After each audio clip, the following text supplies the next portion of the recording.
Hi all, this is Simran Kaur. You're watching eSpotlight, a program brought to you by Golden Jubilee Center for Entrepreneurship and Innovation. Today I have somebody with me who's going to inculcate the energy within us. It's going to be a very interesting interview, Mr. Manraj Sandhu, founder of drinkshop.co.uk. I welcome you, Manraj. Thank you very much for having me. Thank you. It's just the energy that you bring here with yourself, and I guess I've heard you before. The zeal with which you share your story when you talk about your roots. I would like to start with the very beginning of what started this journey for you. Yeah, so I think the journey really started for me with my family. Being Punjabi, I think there's a natural, a drive within the family to try and push and try new things and try and explore. And I think my dad and my mum resemble that more than most people that I've met. They've always had sort of get up and go within them, a bit of drive.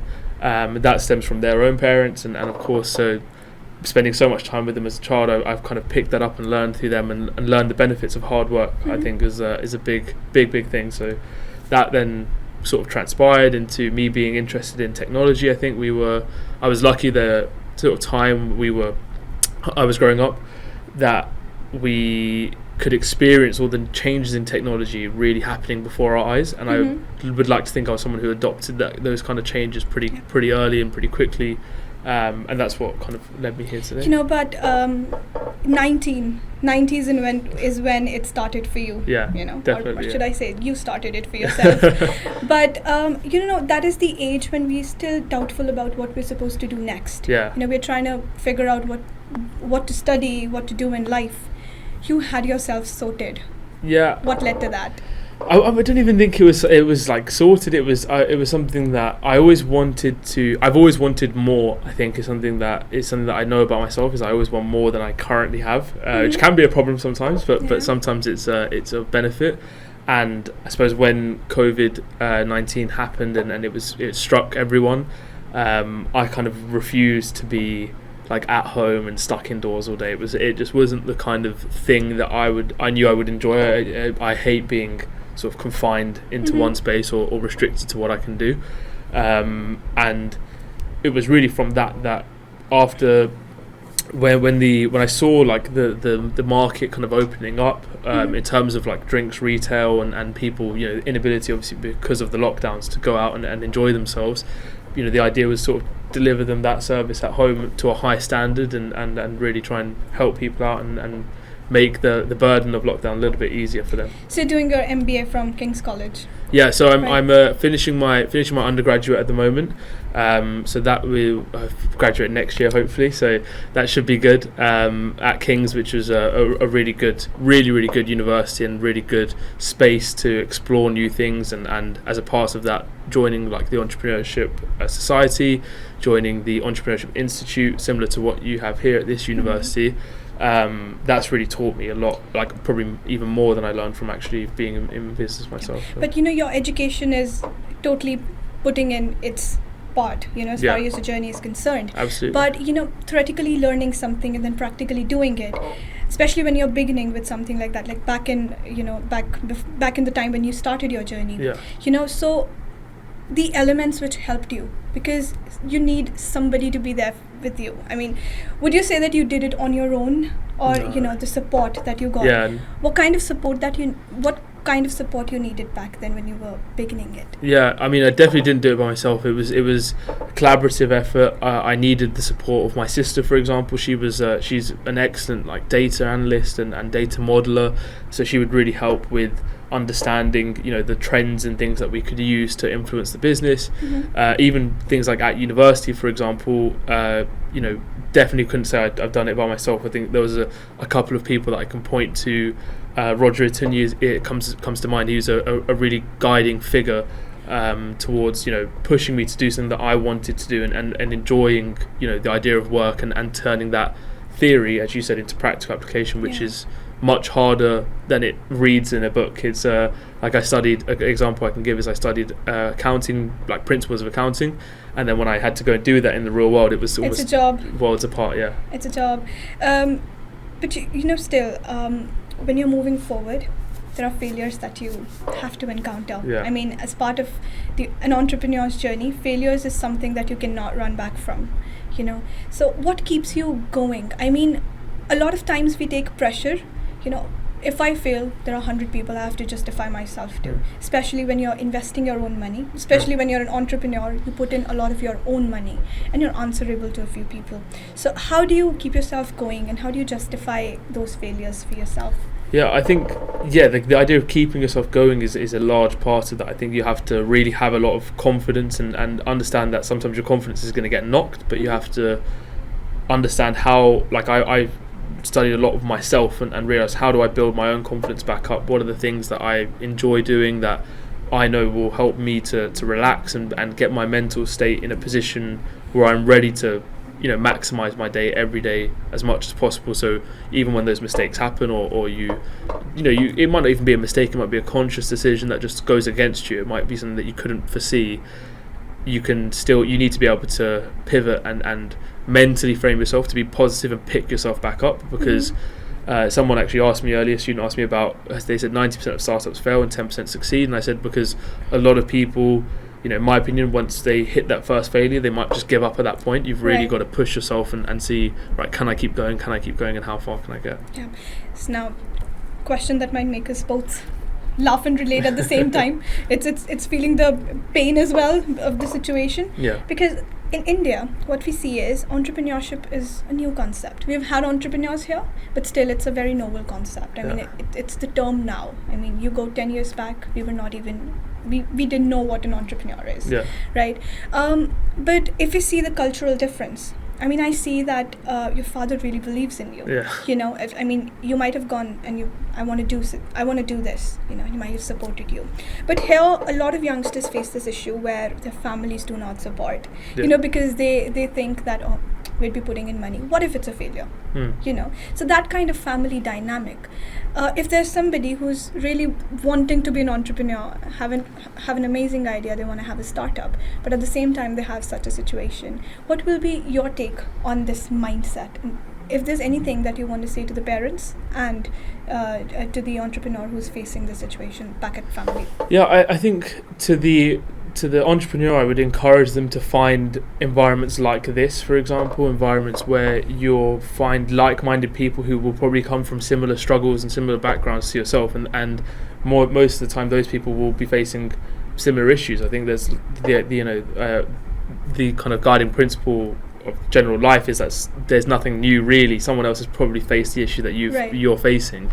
So a large part of that would be driving yourself and for example, like on a money point of view, you know, not having the money or the capital to put in at the start means, you know, you might have to be really creative, and often the best entrepreneurs are the ones who are the most creative and can do things for free to an extent, or they can build up that cash reserve, or they can at least build, you know, that minimum viable version of their product, and then come to a center like this and demonstrate that product to investors and hopefully receive the kind of investment that they need and the support that they need to deliver that. I think to the parents and to their families, I would always try and encourage people to, you know, every parent wants to see their kids succeed. I'm not a parent yet, so I imagine that to be true. But I think everyone wants to see their children succeed. It's just about giving them, you know, a little bit of freedom sometimes to allow that to happen. Because often, if you have someone under very strict, you know, constrained circumstances, then you won't be able to deliver their output as best as they can. You know, believe in them a little bit, I think. So you've done, you've been involved in a few jobs, you know, before your startup, right? I want to know about that journey, because then you're working for somebody. Yeah. What traits should an entrepreneur have? What traits should an employer have, you know, that retains you as an employee? Yeah. Because a lot of times, you know, I was just having a conversation with one of the managers at one workplace, and he was like, employees do not leave their organization, they leave their boss. Yeah. You know, so what traits, because you are handling employees as well,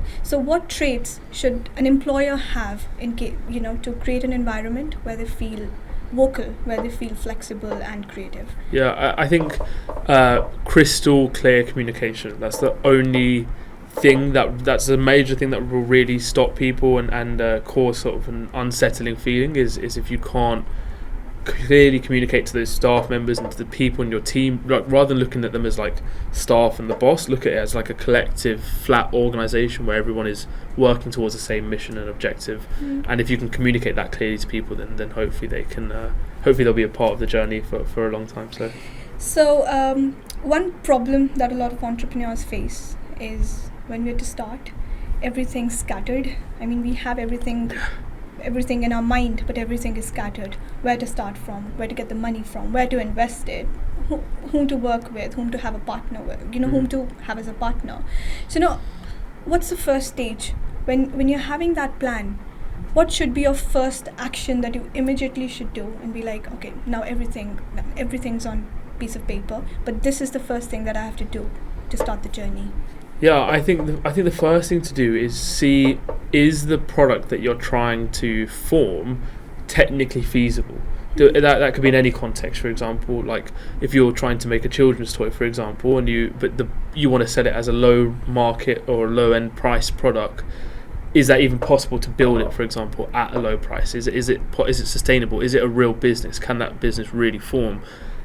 From there, you want to look at, in my opinion, you should be looking at the people around you and who do you need to help you maximize the output of the business, because quite often people will spread themselves too thin, and therefore, being an entrepreneur means that most of the time you have to be pretty good at a lot of different things. But if you're spreading yourself very thin and you haven't got much time to allocate to anything, then your output is almost going to be cancelled out by the things that you're not doing when you should be doing them. So that's a major thing is and it comes back down to your first thing of the plan.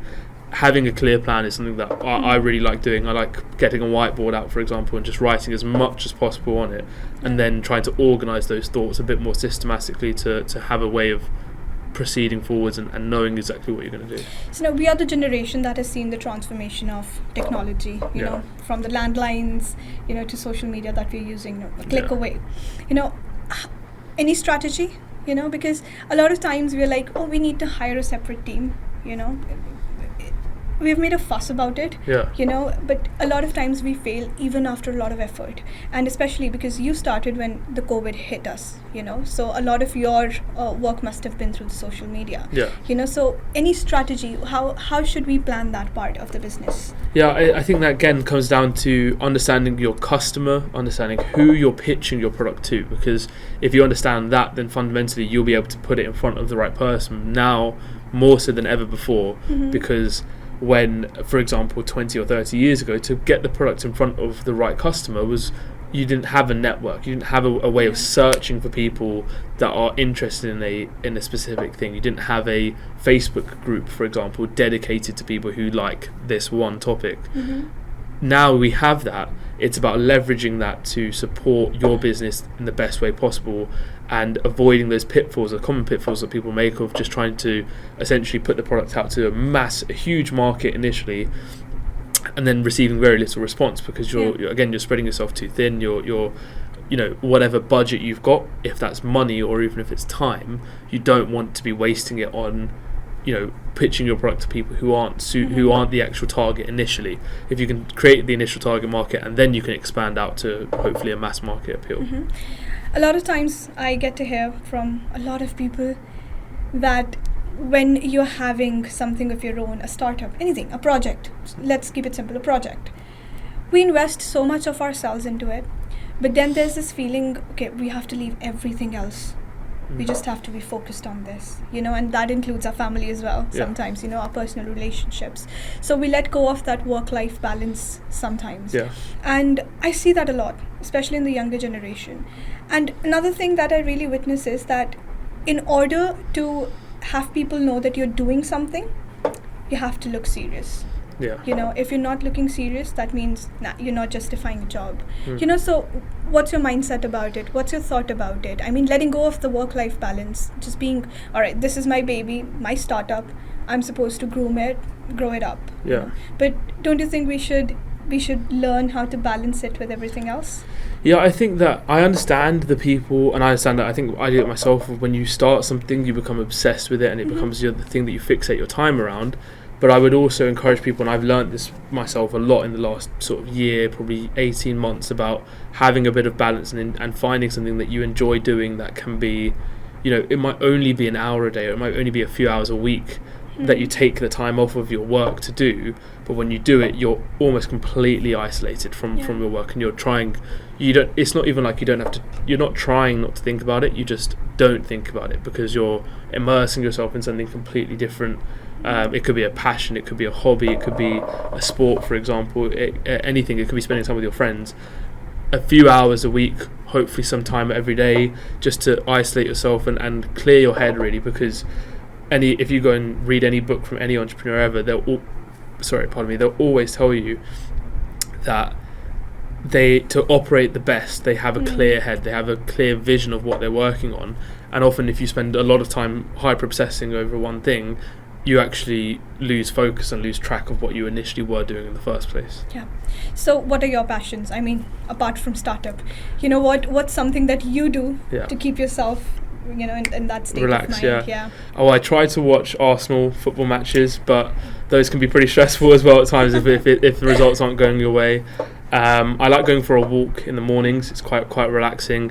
And I picked up golf this summer. That's been very nice in terms of like you get out, you're in a bit of greenery, clear air, which is always nice as well because you can be by yourself, you can be with other people, and you're again very rarely talking about things that are serious. It's normally quite funny, quite a relaxing environment, and that's those kinds of things I think are really good to de-stress and at the end of the day just be able to not have to worry about work 24/7. I think. We're talking about stress, and I remember you shared this experience where you lost a huge chunk of money overnight. All of a sudden it was just gone. A lot of times we just keep ourselves in that depressive state. All right, the loss has happened. We just don't kick ourselves out of it. And we spend we waste a lot of time. What would you like to tell to the entrepreneurs who might face the similar kind of situation? Because I think it's part and parcel if you're an entrepreneurial journey anyways. So what will you say to them? I think everyone has setbacks. I think don't think that, like I always try and avoid thinking why me. A lot of people kind of go, they always think why is this happening to me? It's generally probably not just happening to you, it's happening to everyone that's ever tried to do a business or tried to be an entrepreneur before. Or it could be in any walk of life. It could be applying for jobs and getting rejected from them, or any setbacks like that.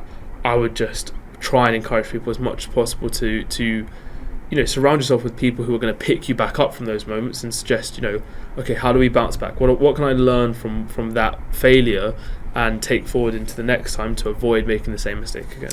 So where did you get this idea of starting drink shop? That came from my family, really. They had when they sold their own business, they previously had like sort of an online e-commerce business, right. But it was never really something that they spent as much time as they probably could have on it, because at the time really e-commerce wasn't looked at as such a viable business compared to as much as it is now. We're talking probably 6 or 7 years ago.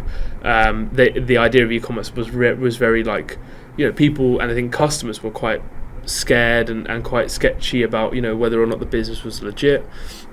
Then when COVID happened, it was just a very natural thing of like I turned 18, 19 around that time. I couldn't go and do the things that I wanted to do, so why not try and bring people that sort of joy and share that feeling amongst other people. So one thing I really take from you and your experiences, that you've not forgotten your roots, especially when you were starting your business. When we started with this question, it's about how your family was the motivation behind it, so I think that is something that we really need to take with ourselves. So incubation centers is one of the very new concepts that we have here, and a lot of people are not well versed with what an incubation center does. I mean, you might have heard about a lot of incubation centers but in India, we do not have that culture yet. So how do you think incubation centers help the budding entrepreneurs? I think that they're almost fundamental. They can help people. As I said to you earlier, a lot of the the thinking that you need can often come from people that you're surrounded by. And that's what I love about incubation centres. I come from a university in London where we have our own entrepreneurship institute, and there it's, you know, all about people. Every day you walk in there and people are trying something new. They're trying to experience a little bit, trying to experience something new, or they're pivoting a little bit from what they were doing yesterday and collaborating together. And I think that is a really fundamental element of entrepreneurship, is collaboration and working alongside other people, because at some point you'll always need that. So flexibility is, I think, one trait that an entrepreneur should have. Yeah. So, you know, when we're starting on this journey, we might look at an icon that we have, you know, somebody that we really idolize, you know, okay, this person did it this way, you know, and we follow that path. But I think every journey is different. Yeah. You know, you need to be flexible, but a lot of times we just do not. And especially if you're just going ahead and we're like, oh, the staircase is not for me, oh, I stubbed my toe, we're like, why is it not working out? Yeah. You know, it worked out for that person, it's not working out for me. Yeah. You know, so the role of flexibility, you know, and how to balance it. Sometimes, you know, especially when we have growth mindset, you know, we're like, you know, I'm not scared of the failures. You know, I'm going to go ahead, I'm going to face the failures. No worries. You know, I'll still continue on my journey. Yeah. But at the same time, we're not ready to be flexible. We're like, I'd repeat the same thing again. Yeah. You know? I think flexibility is really, I think when you look at a lot of companies and a lot of founders, successful founders, they often pivot their business at a certain point because they realise perhaps this wasn't the right product for the correct market, or they've got the market but they haven't really got the solution for them yet. So they'll evolve their business and then they'll realise, oh, hang on, here's the opportunity. Really, it's like, you know, it appears out of nowhere, and they completely pivot their business towards that and become very successful because of it. So I think that idea of pivoting and willingness to pivot, don't be too hung up and stuck, fixated on this one way of doing things, because often, you know, by meeting people, for example, you'll learn better ways that you could handle something or do something and process it, and having that flexibility is fundamental to that. You know, anybody who's going to be watching this interview, one thing that is going to reach them through the screen is the clarity of mind that you have. You know, and I think that comes with experience, you know, that comes with going through the situations, and at the same time remembering the situations in your lessons. You know, so if there's any message that you want to give to the entrepreneurs who will be watching this interview, please go ahead. I guess the message would be, I'm at the start of my kind of journey, and it hasn't even really, like, if it was a graph, it hasn't even really started to go like that yet. And I would encourage people to really look at it and go, how much experience can I gain at an early stage, trying things out and trying to experience new things as quickly as possible,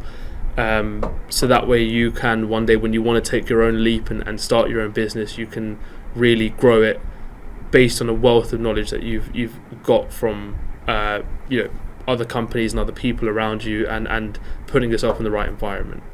All right. Thank you so much, Manraj. No problem. Thank you. It's been an honor. Thank you so much. It's definitely, if anybody who's going to be watching this interview, especially when it comes to somebody young, you know, somebody who's facing the problems, you know, and I think that is something that's motivating, because when you've been on that journey for like quite a long time, when you've established yourself, you know, all you have is to give away the experiences. But somebody who's just done it, you know, I think that is something that's going to reach them through the screen. Thank you so much. No problem. Thank you. Thank you so much for watching. This is Simran Kaur signing off. Stay tuned for more interviews.